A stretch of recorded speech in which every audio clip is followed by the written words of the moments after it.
Bismillahirrahmanirrahim. Assalamu alaikum. Principles of Microeconomics Lecture 9.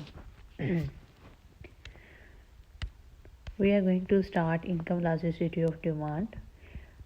As the name suggests, income actually the elasticity of demand, which is showing the change in income. Income elasticity of demand is the rate of responsiveness of demand to change in the income of the consumer. That how much change in the quantity demanded will be due to change in income. This can be also described as elasticity is actually percentage change in quantity demand, and this percentage change in quantity demand is due to percentage change in income. You can see here that how much change in quantity demand, change in quantity divide by quantity multiply by divide by change in income divide by y, and this is actually the solution of elasticity of demand. And here you can see the example of elasticity of demand, that if we let's assume monthly income of the consumer and demand for meat. For example, income of the consumer increase for 15,000 to 20,000. As income increase, so the demand for meat will also increase. And how we can measure the elasticity? As we see, elasticity is equal to change in quantity divided by quantity change in y divided by y. And what is the change in quantity? You can see change in quantity, that is 5 minus 4, that is 1, and divided by quantity 4. Actually quantity is the first, and change in income, that is 5,000. 20,000 minus 15,000, that is 5,000, divided by 15,000, that was initial quantity. And you see here it is 4 multiplied by 15,000 5,000, and it is equal to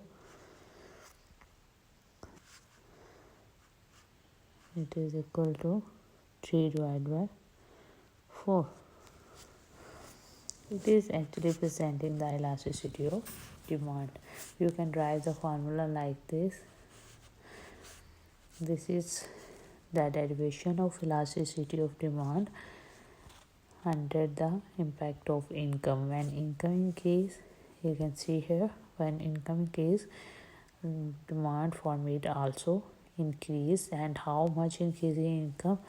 This show the elasticity, that 3 by 4 change means 75% portion of demand depend upon the income that has been increased. Next is elasticity, cross elasticity of demand. And what is cross elasticity of demand? Actually it presents the rate of responsiveness of quantity demanded of commodity A. That you must have to remember, that is commodity A, and the quantity demanded of commodity A is affected by the price of commodity B. As you have discussed in the law of demand, that price is affected by quantity demand. But this is the price of the same product. Like I say, price of A is affected by the quantity demand of A. But in what is the case of cross elasticity? Actually in cross elasticity, price of A is not affecting the quantity of A, it is affecting the quantity demand of B. Similarly, price of B is affecting the quantity demand of A. Here you can see the example. Effect of price of ball is on the quantity of bat, while effect of the price of bat is on the quantity of ball.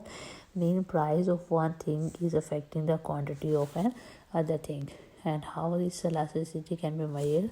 See here, cross elasticity cross elasticity of AB. Because why we write AB mean price of one commodity affect the quantity demand of another commodity. Percentage change quantity demand of A is affected by percentage change in the price of B. Mean quantity demand of one commodity is affected by price of another commodity. And here you can see the example. For example, price of wheat affect the quantity demand of rice. For example, if we see in our household uses products that if we are consuming more wheat, automatically we are consuming the less portion of rice. If the price of wheat increase, price of increased wheat, let's see here, from 30 to 40, it's mean that price of wheat increase, and so the quantity demand of wheat will be a little bit lower. So whose demand will be high, automatically price quantity demand of rice will be high. You can see here how we can measure its elasticity, that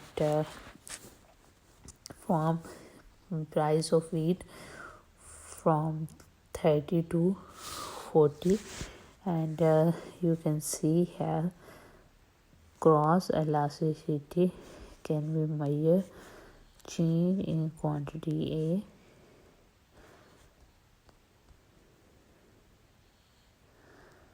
A divided by change in price of BPB. So I can write it like this.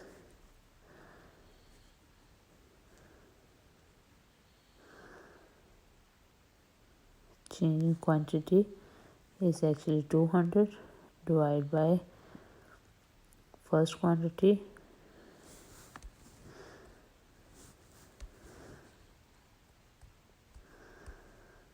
and change in price is 10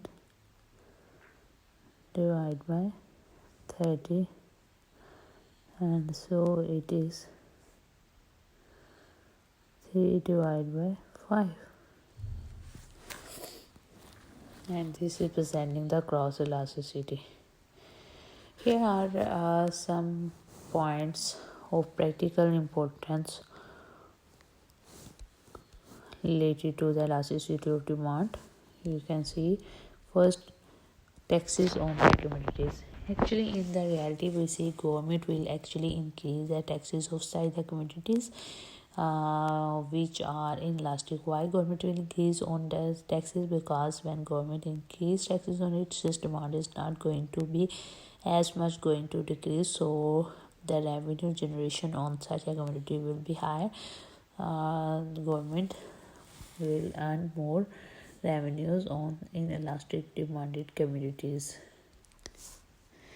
Next is the fixation of price, that how the prices of the commodities are fixed. Actually, if demand is elastic for a product, so the producer will hire the low price, and so larger portion of the quantity can be sold. And you can see the example of PIA Airlines will have, for PIA Airlines faces the law increase the fares of fare charges, and has to face the low number of passengers. So PIA will not increase fares as much, and they are going to have low fares.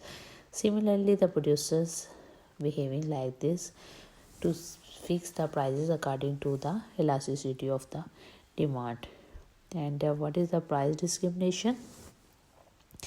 Actually, monopolists charge different prices on different commodities, and by checking their elasticities. For example, we see that internationally, we see that during the cricket match, the price of the ticket for all the viewers is not the same. It is little bit low for the students due to the variation into the elasticity by the student is high. And next one is pricing of giant products. Giant products, which you know that which are demanded already uh, combinedly, just as petrol, coal, and wheat. If you see the example of wheat and straw, so the price of wheat will be higher because demand for wheat is elastic, while straw is having the low price because its demand is not elastic. It's a cheaper product, so its price can variate, while the wheat price will not as much variate because of changes because of its demand. And the next one is increasing returns industry. And increasing returns industry, the firm can increase its returns by expansion its production, and the producer can get more profits by reducing the prices and producing larger quantities. For all this purpose, the producer will also check the elasticity of the products. And next one is wages. Actually, labors for the product whose production requires the labor, and labor demand is inelastic, and in this case labor unions can easily get high wages from the employer for their workers because their demand is inelastic. And next one is devaluation of currency, and decrease in actually value of local currency against the foreign currency will be useful, can be useful if the home demand for imports and foreign demand for exports are elastic. For example, you can see Pakistan rupee is devalued against another currency, so rises price of imported goods for us and lower the prices of the goods for which we. Next one is paradox of poverty in plenty. That is, you see here, for example, we see the demand for the product is inelastic, and its production results into the have benefit less revenues or less profit. So demand for potato is inelastic, and farmer grow more potatoes, and their income will be, and their income will decrease rather than increase. So penalty of potatoes means they will be not as much as profit total revenue in its production or in its sale. It's all about the elasticities of demand today. In case of any confusion, discuss in your comment bar. See you in next lecture.